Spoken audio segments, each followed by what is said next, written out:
Olá, amigos do canal Redemptoris Mater. Sejam muito bem-vindos. Se esta é a primeira vez que você acessa o canal, sinta-se acolhido com um forte abraço. Ficamos muito contentes em estarmos juntos com todos. Convidamos a conhecerem as playlists do canal, pois todas as postagens são feitas com muito carinho para vocês. E não esqueçam de se inscrever e de colocar o seu joinha. Hoje queremos olhar para o livro do Apocalipse de São João, também chamado de Livro da Revelação, o último da Bíblia, como que encerrando a palavra da Sagrada Escritura. A última palavra de Deus, por assim dizer. A passagem é do capítulo 5, versículos 11 a 14, e veremos que ela espelha a liturgia celeste, a adoração do Cordeiro no céu. Para os judeus e os cristãos saídos do judaísmo, o templo era uma figura central, mais ou menos como o Vaticano ou a Catedral de São Pedro para os católicos. Jerusalém, onde o templo se situava, era o centro cultural, econômico e acadêmico, a capital da nação, e representava, para eles, uma maquete da criação. Os judeus entendiam que, assim como o universo fora feito como um santuário para Deus, com Adão como seu sacerdote, o templo deveria restaurar esta ordem que fora perdida com o pecado original. No templo, no Santo dos Santos, havia 7 candelabros de ouro, a menorá, o altar dos perfumes, 4 querubins esculpidos, 24 grupos de sacerdotes ali serviam todos os anos. Havia ainda uma grande piscina de bronze polido para 45 mil litros de água e no centro a Arca da Aliança de Deus. Esse templo fora construído segundo as indicações que Moisés e Davi receberam de Deus. E ele devia seguir o modelo da corte celeste, como uma imitação daquela terra santa que Deus tinha preparado desde a origem, assim como explica o livro da sabedoria. No capítulo 4, João vinha descrevendo uma visão, porque Jesus lhe ordenara, no capítulo 1, escrever tudo o que visse. João diz que foi arrebatado ao reino dos céus e viu o trono de Deus, 24 tronos ao redor, nos quais estavam sentados 24 anciãos com vestes brancas e coroas de ouro. Do trono de Deus saía um mar límpido como o cristal. A palavra grega que traduzimos por anciãos é presbiteroi, presbítero. Diante do trono e ao redor, João viu 4 seres viventes cheios de olhos na frente e atrás. Os múltiplos olhos significam conhecimento e vigilância. Eles não cessavam de clamar dia e noite: Santo, Santo, Santo é o Senhor Deus, o dominador, o que é, o que era e o que deve voltar. Então, João ouviu milhares de outros seres viventes, anciãos e anjos, dizendo em alta voz: Tu és digno, Senhor, nosso Deus, de receber a honra, a glória e a majestade, porque criaste todas as coisas, e por tua vontade é que existem e foram criadas. No início do capítulo 5, João fala de um livro que ninguém for achado digno de abrir, e por isso o apóstolo chora copiosamente. No entanto, fica sabendo que o leão da tribo de Judá, o descendente de Davi, achou o meio de abrir o livro selado. Era o cordeiro de pé, como que imolado. Quando este recebeu o livro, os 4 seres viventes e os 24 presbíteros prostraram-se diante dele, cada um com uma cítara, como a que era usada na liturgia da época de São João, assim como hoje nós usamos órgãos nas igrejas. Eles tinham taças de ouro cheias de perfume, que João explica serem as orações dos santos. Cantavam um cântico novo dizendo: Tu és digno de receber o livro e de abrir-lhe os selos, porque foste imolado e resgataste para Deus, ao preço de teu sangue, homens de toda a tribo, língua, povo e raça, e deles fizeste para nosso Deus um reino de sacerdotes, que reinam sobre a terra. Aqui segue a passagem cujos elementos queremos examinar nesta postagem. É a seguinte: eu, João, vi e ouvi a voz de numerosos anjos que estavam em volta do trono, e dos seres vivos e dos anciãos. Eram milhares de milhares, milhões de milhões, e proclamavam em alta voz: o Cordeiro imolado é digno de receber o poder, a riqueza, a sabedoria e a força, a honra, a glória e o louvor. Ouvi também todas as criaturas que estão no céu, na terra, debaixo da terra e no mar, e tudo o que neles existe, e diziam: ao que está sentado no trono e ao Cordeiro, o louvor e a honra, a glória e o poder para sempre. Os 4 seres vivos respondiam: Amém. E os anciãos se prostraram em adoração daquele que vive para sempre. Como podemos entender esta passagem? Primeiro, o Apocalipse está nos revelando um só culto, partilhado por homens e anjos, uma nação de sacerdotes que habitava sempre na presença de Deus. Enquanto Israel adorava por imitação dos anjos, a igreja apresentada no Apocalipse adora junto com os anjos. Segundo, João revela que houve uma nova aliança, um mundo novo, e com eles uma nova ordem de culto.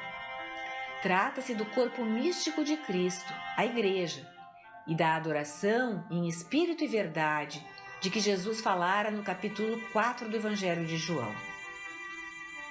Este culto, esta liturgia, como diz o Catecismo da Igreja Católica, é a ação do Cristo todo. Os que desde agora a celebram com sinais aqui na terra já estão na liturgia celeste. Por Jesus e em Jesus, Deus é perfeitamente glorificado e os homens são santificados, associados ao Cristo como esposa diletíssima, prestando culto ao Eterno Pai, culto que participa da liturgia celeste, que está ocorrendo na Jerusalém Celeste. É o parágrafo 1089 do Catecismo. Parte do mundo, da humanidade, portanto, já estava transformada em novos céus e nova terra. Israelitas adoram junto com pagãos e seres humanos com os anjos. O povo da nova aliança adora a Deus face a face. Pois bem, a nossa passagem representa o clímax da visão que João tem da liturgia celeste, que começara no capítulo 4, como referimos antes, e ocorre na sala do trono de Deus, na Jerusalém Celeste, em que Deus e o Cordeiro são adorados por todos os que estão lá, pois estes se prostram diante deles. São uma nação de sacerdotes e todos habitam na presença de Deus, enquanto no templo de Jerusalém, somente os sacerdotes da descendência de Arão podiam entrar no santo, e somente o sumo sacerdote podia entrar no Santo dos Santos, onde estava a arca, uma vez por ano. Falamos em clímax porque aqui João escuta o que dizem todas aquelas figuras celestes, como num coro, pronunciando um hino a Cristo, crucificado e ressuscitado. Em pé, o Cordeiro imolado. João nos revela que há milhões de anjos. Algumas traduções da Bíblia falam em miríades. Uma miríade equivale a 10.000, algo em que talvez não pensemos usualmente. Nos tempos atuais, falamos do anjo da guarda. Muitos, mesmo não cristãos, creem na existência de anjos. Mas penso que subestimamos esse número tão grande. Se traduzirmos a frase do grego, veremos que ali está escrito: Eu vi 10.000 vezes 10.000 anjos, o que equivale a 100 milhões de anjos. E todos, com os demais seres que estão junto ao trono, cantam em alta voz: digno é o Cordeiro. Podemos ter uma ideia desse coro se pensarmos num show com milhares de pessoas que acompanham com seu canto a música do vocalista, ou em um estádio lotado e todos gritando juntos, incentivando os times. 30, 40 mil pessoas, quem sabe 78 mil pessoas, que é o número que cabe no Maracanã depois da reforma. Porém, o que João escuta é o coro de 100 milhões de anjos, louvando o Cordeiro repetidamente. Por sua vez, o Cordeiro que João vira de pé, apesar de imolado, nos fala do mistério da crucifixão, morte e ressurreição de Jesus. O Catecismo nos ensina que Cristo crucificado e ressuscitado é o único sumo sacerdote do verdadeiro santuário, o mesmo que oferece e é oferecido, que dá e que é dado, como também fala a carta aos Hebreus. E por ter sido imolado para resgate de toda a humanidade, Jesus recebe poder e riqueza, sabedoria, bênção, honra e glória. Isto é, toda espécie de louvor, nesse hino que é cantado. E então todas as criaturas no céu se juntam aos anjos. Nós somos cerca de 6 bilhões de habitantes no mundo atualmente. Podemos imaginar quantos antes de nós já morreram e se salvaram por terem seguido o Cristo, e suas almas estão junto com Ele no céu. Compreendamos que o céu não é um lugar, mas é justamente este estado de felicidade, louvor e adoração contínuos em comunhão com a Trindade. E João acrescenta ainda que todas as criaturas na terra e no mar também cantam ao Cordeiro. Como o véu do santuário se rasgou quando Jesus morreu de alto a baixo, agora, no Apocalipse, o santuário de Deus é desvelado. Levanta-se o véu do lugar que é santíssimo. A redenção de Jesus abre a presença de Deus para todos. É correto que o Apocalipse é uma antecipação do final dos tempos. Mas, também no hoje da história, aqui na Terra e no cosmos, dá-se a liturgia vivida no céu, toda vez que a Santa Missa é celebrada. Mais uma vez, temos o tema da liturgia. Jesus afirmou em Mateus 24 que vinha em breve e acrescentou: esta geração não passará até que tudo isso aconteça. Certo que podemos reconhecer que o Apocalipse fala da segunda vinda de Jesus, assim como está lá em Mateus. Essa segunda vinda é conhecida como parousia, mas parousia em grego significa presença, uma presença pessoal, viva, permanente e ativa. Jesus se faz presente a cada missa, na sua presença real no Santíssimo Sacramento do altar. Aliás, ele prometera, antes de subir para o céu: eis que estarei convosco todos os dias, até o fim do mundo.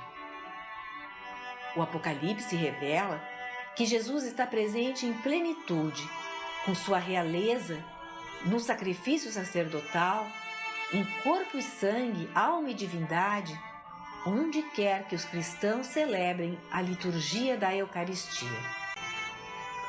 Ao louvor e adoração dos que se prostram, aquelas 4 criaturas dizem: Amém.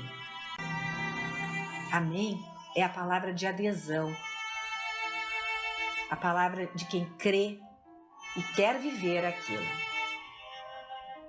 Em terceiro lugar, nesse lugar santíssimo que João vê, estão também os anciãos, em número de 24, e eles representam as 12 tribos e os 12 apóstolos, que se prostram e adoram.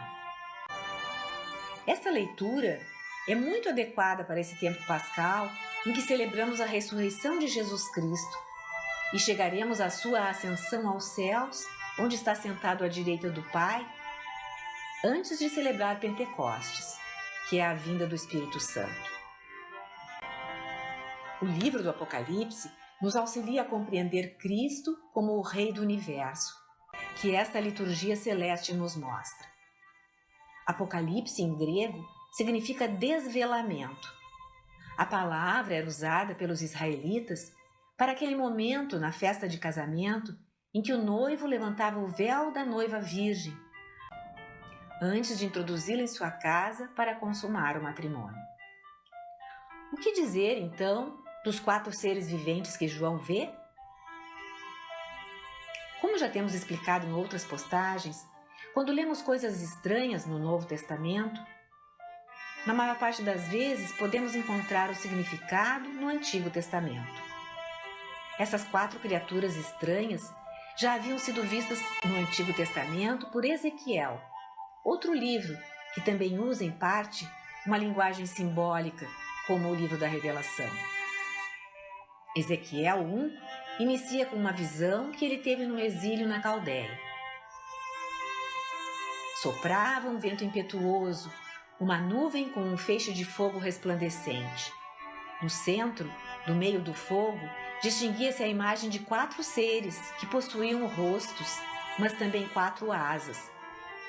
Seus rostos tinham figura humana, porém também faces de leão, de touro e de águia. Caminhavam para o lado onde os impelia o Espírito. No meio desses seres, divisava-se um fogo incandescente que projetava uma luz deslumbrante e dele saíam relâmpagos. Divisei ainda uma roda ao lado de cada um dos 4 seres. Pareciam construídas uma dentro da outra. Seus aros eram de uma altura assombrosa. Quando os seres vivos se deslocavam ou se erguiam da terra, as rodas se locomoviam com eles. Para onde os impulsionava o Espírito, iam eles, e as rodas com eles se erguiam, pois o Espírito dos seres vivos estava também nas rodas. Acima havia como que uma abóboda, límpida como cristal, estendida sobre suas cabeças. Quando eles caminhavam, o ruído de suas asas era semelhante ao barulho das grandes águas, à voz do Onipotente, igual ao de um campo de batalha. Acima da abóbada havia uma espécie de trono de safira, com uma silhueta humana, como se banhada no fogo. Para cima e para baixo esparzia clarões, com o resplendor do arco-íris. Ezequiel então explica que esta era uma visão da glória do Senhor. Portanto, Ezequiel também viu 4 criaturas levando o trono de Deus. E são um homem, um leão, um touro e uma águia. São as 4 criaturas do Apocalipse 4, 6 a 7. João tem a mesma visão dos seres celestes que Ezequiel e também vê o trono de Deus. Essas figuras do homem, do leão, do touro e da águia são também aplicadas aos 4 evangelistas pela igreja primitiva. E a arte cristã, interpretando os símbolos do livro da Revelação, fez essa associação, tanto com o Espírito que inspirou os evangelistas, como com as características de cada evangelho. São Jerônimo, que traduziu a Bíblia para o latim, bem estabeleceu essa comparação. No seu comentário sobre Mateus, diz o seguinte no prefácio: a face de um homem significa Mateus, que começa o Evangelho com a narrativa da genealogia de Jesus Cristo, enfatizando a humanidade. A face do leão significa Marcos, que começa seu Evangelho falando da voz que ruge no deserto, assim como o leão. A face do touro prefigura Lucas, que começa o Evangelho com Zacarias, que sacrificava no templo os animais, como todos os sacerdotes, incluindo touros. Finalmente, João é a águia, que voa alto, ingressando em assuntos mais profundos, como a divindade de Cristo. De fato, João iniciou dizendo que no princípio era o Verbo e que esse Verbo se fez carne. O que fazem aqueles 4 seres viventes? Estão louvando a Deus por toda a eternidade. esse é o ápice, o louvor e a adoração de Deus no céu. Da mesma forma como na terra, os 4 evangelistas proclamam a palavra feita carne, narrando a vida, a morte e a ressurreição de Jesus Cristo. Palavra que escutamos toda vez que participamos da missa. Toda a história nos conduz à eterna comunhão com Deus, no banquete das núpcias do Cordeiro. Razão pela qual Deus criou o mundo, fez-se homem, esvaziou-se e morreu na cruz, ressuscitando dos mortos. Toda a história nos conduz ao acontecimento que veremos nos últimos capítulos do Apocalipse, narrados de forma mística. Eis aqui o tabernáculo de Deus com os homens. Habitará com eles e serão o seu povo, e Deus mesmo estará com eles. O Senhor esteja convosco, Ele está no meio de nós. Abençoe-vos Deus Todo-Poderoso, Pai, Filho e Espírito Santo. Amém. Obrigada por ter acompanhado esta postagem. Se você gostou, clique seu like, inscreva-se no canal, compartilhe e acione o sininho para ser notificado de outras publicações.